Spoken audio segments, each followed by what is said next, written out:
everybody, my name is Hillary and I am the Communications Manager at The Landing. And I have a special treat for you guys today. We are getting to virtually sit down with some of our program staff members to connect with them, get to know who they are and what they do at The Landing. So to start off, I'd ask each one of you guys to just share who you are and what your role is at The Landing. I'm Alexa and I'm the Empowerment Specialist. I'm Laura and I'm the Outreach Coordinator. Hi, I'm Shawnee and I'm the Director of Strategic Programs. Hi, and I'm Paola, and a youth advocate here at The Landing. Awesome. We are honored to have each one of you guys on our team at The Landing. And I'm excited to hear more about the work that you're doing and share that with our community as well. So Shawnee, as our Director of Strategic Programs at The Landing, before we get a glimpse of, the day-to-day work of what's going on, would you share with us just kind of a foundation of what is The Landing, what is our mission, and how do we accomplish that mission? So The Landing is a nonprofit located in Southwest Houston. Our mission is to serve survivors of human trafficking and commercial sexual exploitation. And we do that through 3 programs. First, our outreach program. Then we have our youth advocacy program, which is our newest program, and then our drop-in center. Awesome. So let's look at each one of those programs that you just mentioned, starting with outreach. What's the goal of The Landing's outreach program? So all of the programs at The Landing are based on the Stages of Change model. And that means that we design and tailor programs specifically to engage victims and survivors at a variety of stages of change. So our outreach program is designed to, one, increase victim identification. So we go where victims are, potential victims are, to engage with them. And oftentimes victims are unaware that they're even being victimized. And so the purpose of outreach, or the goal of outreach, is to go to a variety of settings, engage with individuals who may be trafficked, to increase identification and increase the connection to our services. That's cool. That's awesome. So Laura, you serve as The Landing's outreach manager, and you go out on all the different outreaches and you get to plan and coordinate all of those efforts. So tell us what kind of outreach The Landing engages in. Well, right now we're involved in street outreach on the Bissonnet track in Southwest Houston, which is widely known as an area for commercial sexual exploitation and trafficking. We also do outreach in the municipal court diversion program. We do community outreaches in the apartments near to The Landing, and also some local business outreach, just to spread and give education to the local businesses and just make people aware of what's going on in the area. And we're always constantly exploring new ways to reach potential clients and the people around us. That's awesome. Laura, you've led a lot of street outreaches as our outreach manager, and you've been able to meet lots of people on the street and connect with them and engage with them. So for those of the people who are listening that have no idea what a street outreach looks like, can you explain maybe what a typical street outreach looks like? Yeah, sure. So every street outreach typically starts with us gathering together at The Landing and spending some time in prayer and worship, and just trying to remember and get focused on what we're about to do and why we're doing it. Then we head out, set up a table typically with all kinds of giveaways and just materials of information to help share with anyone that we come in contact with. And then over the time, I have noticed that from that point on, it can be anything. We can go from a night of meeting so many women that we don't even remember their names, so maybe just meeting one. In all cases, our goal is really just to build rapport with whoever we meet, in hopes of just starting to build a relationship so they feel comfortable with us and just understand that there is a place for them to come and seek assistance. That's cool. Laura, tell me, what is one of your favorite moments that you've had working at The Landing so far? To look back, I kind of really remember one particular incident that happened really at the beginning of my time at The Landing on a street outreach. We went out, as we always do, and for some reason that night it was super slow, and we really didn't see anyone until the very end. And we met one young lady and had a good conversation with her, exchanged information, and just went about our way. On one hand, we were a little sad because we didn't feel like we made that big of an impact. We didn't meet that many women, but that happens sometimes, right? So the day goes on and we go into the next day, and I'm at an event with the family, and I get a call from Shawnee, who happened to be on call for the landing that weekend, and she said, Laura, we just got a call from a woman you met at Outreach Week. And I'm like, no way. We only met one. And she wanted assistance in trying to escape her trafficker. So that was really good to see and good to feel, because we don't always get those victories, but it was really a fun experience. But in addition to that, it really helped teach me and to remind me that it's really about being where we're supposed to be and just following what God's will is for us. It felt like a loss to us because we didn't meet that many people, but in reality it wasn't. So that was one of my best experiences so far. Yeah, that's so cool. And such a great reminder that, yeah, like you said, it's about the one and just being where you're at, where God has you. Yeah, thanks for sharing that. Really cool stuff. So Shawnee, let's go back to you. Let's move on to the Landing's Drop-In Center program now. So tell us more about what this program looks like. So the Drop-In Center is the first program of the Landing. And so we've been around for about 4 years, in operation for about 4 years. And the goal of that program, our Drop-In, is to engage adult victims of trafficking. So that's individuals ages 18 and up. When we first created the Drop-In Center, the goal was to reach unidentified individuals and to bring them into services. And so we did that by creating a safe, non-judgmental environment. That's one of the biggest things about the Drop-In Center that we hope to do, is to just create a safe space for individuals to come.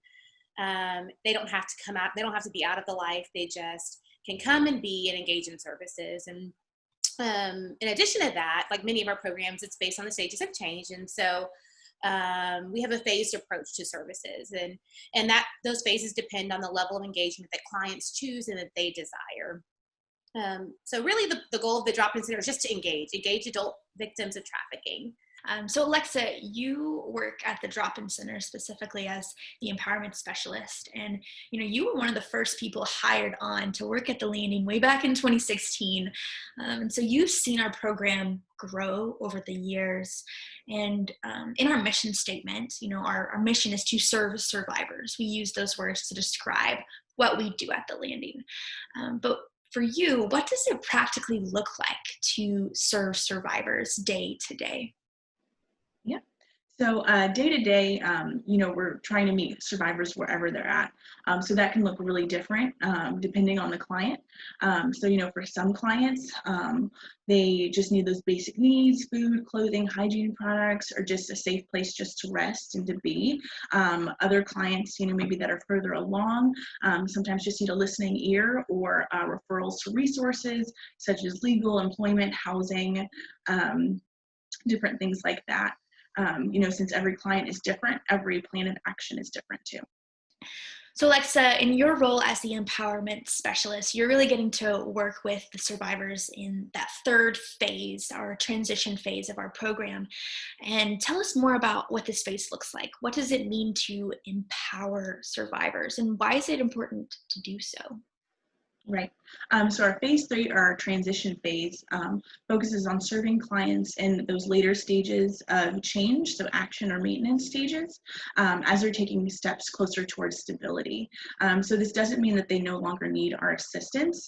It can be very challenging for survivors to exit and to adjust to getting out of the life because there are so many barriers.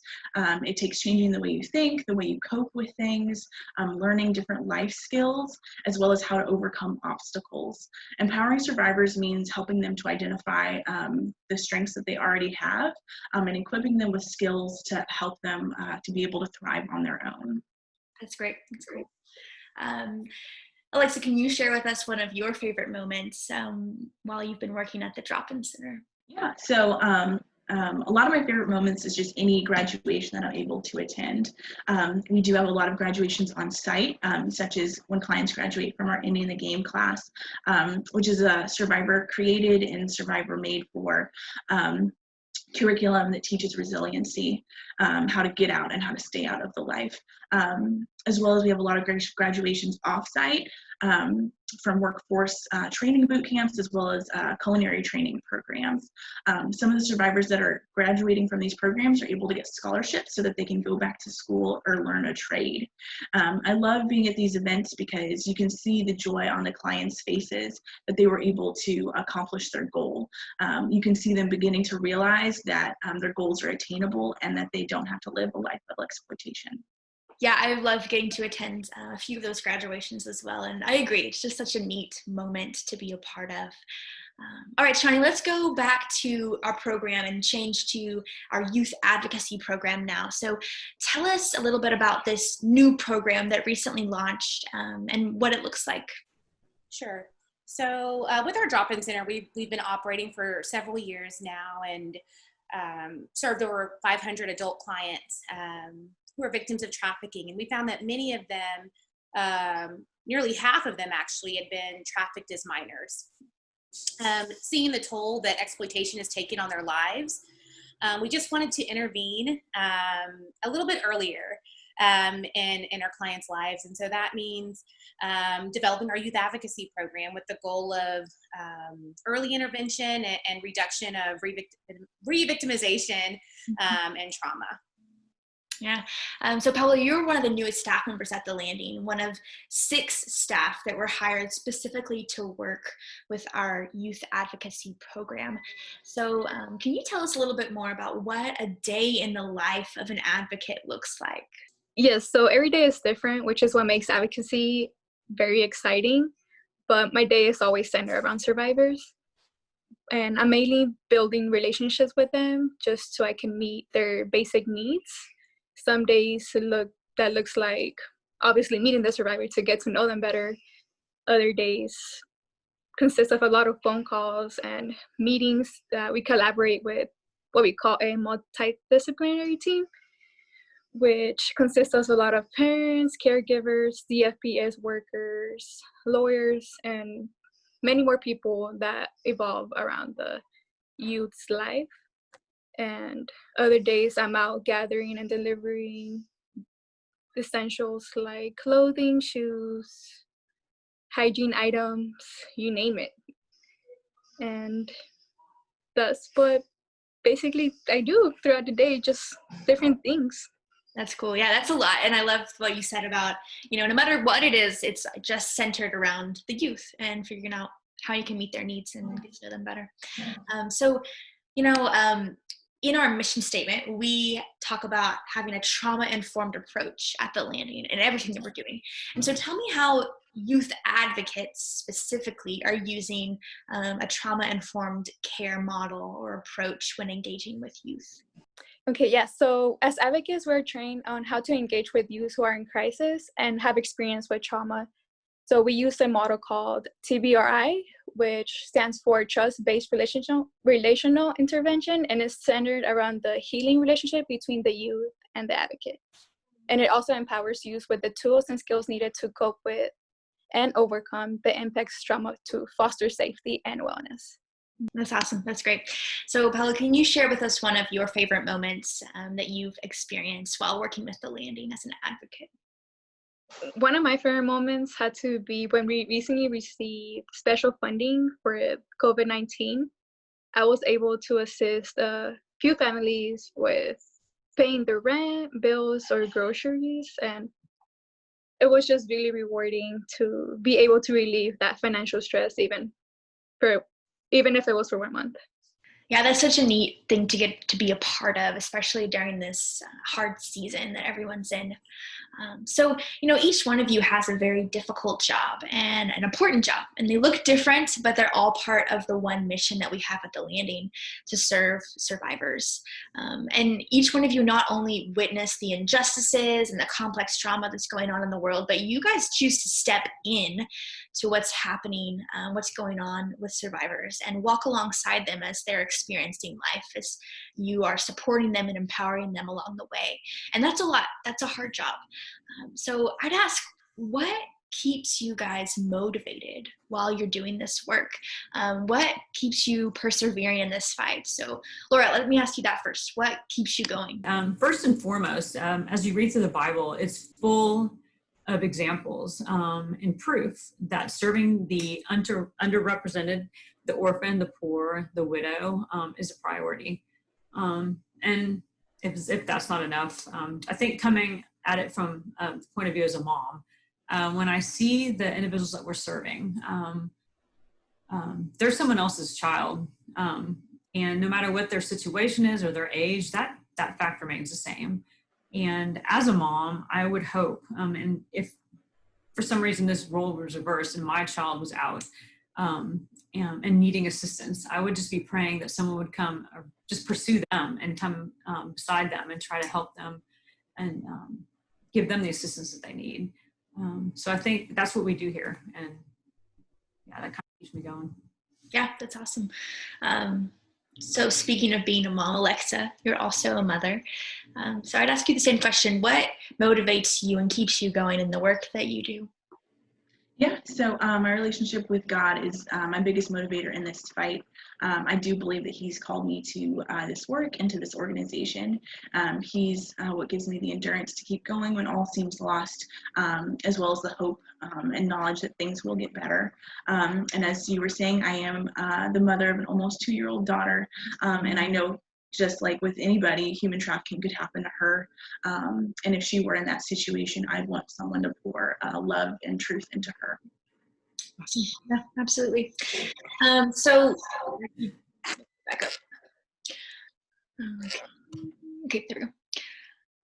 Yeah, absolutely. And so as we have mentioned before, you guys have a lot going on and you're doing a lot of hard but good work. And we at The Landing have learned the importance of self-care, making sure that we are in the best place possible to make sure that we can serve and help others in need. So what do you guys find is the best way to take care of yourself personally? Paula, I'll ask you this question first. How do you take care of yourself? What I like to do or usually do is sleep, but I also exercise, play sports, and spend time with my family and friends, of course. Yeah, that's great. Sleep is much needed. Paula, what sports do you like to play? I usually play soccer or tennis, I'm open to any sports really. Laura, what about you? What is the best way that you find to take care of yourself? Yeah, I definitely feel like spending time with the Lord and His Word is huge. And also just being surrounded by supportive and positive people and friends, that's key. Mm-hmm. Absolutely. Very good. So there are so many people that have come around The Landing over the years, supported us in various ways. And there are so many people out there watching today that really care about the work that you guys are doing each and every day, and they want to support you. So I would ask Alexa, what is a way that someone who wants to, that they could today support you and the team and the Landing staff right now? Yeah. So one of the best ways to support us is pray for the work that's being done, as well as for endurance and guidance for our clients and our staff. Another great way to support us is to volunteer your time and your talents to our center. Yeah, that's awesome. So if you're interested in becoming a prayer warrior with The Landing, you can sign up to become one online. You can get monthly prayer requests, sometimes even weekly real-time prayer requests sent to you from our staff as clients have needs. And then you can also volunteer with us, sign up to become one of our volunteers online on our website as well. Shawnee, I want to ask you the same question. How do you see that someone could support our team and the work that we're doing right now? Mm-hmm. Yeah, so in addition to prayer and volunteers, we're always looking for justice warriors. So justice warriors are monthly donors who partner with us just to help us continue the work that we're doing and just to make the work that we're doing with trafficking victims sustainable. Yeah, absolutely. We love our justice warriors that we already have, and we're always looking for more to join our community of support. So if you're interested in becoming a justice warrior with a monthly financial gift that helps sustain our organization and the work that we do, you can go online as well and learn how you can become a justice warrior at the level of your choice today. So first of all, I guess just want to say thank you guys to each one of you for spending time with us, for sharing your heart about the work that you do, and just giving us a little glimpse at what it looks like to be on the front lines at The Landing. And to you guys who are watching this, thank you for tuning in. We hope that you learned something. We hope that you are moved to get involved in the way that best fits your skills and abilities and talents and resources. And we hope that you take a step today to help in the anti-trafficking field and help support The Landing in a way that you feel is most appropriate. So thank you again. We appreciate your support, and have a great day.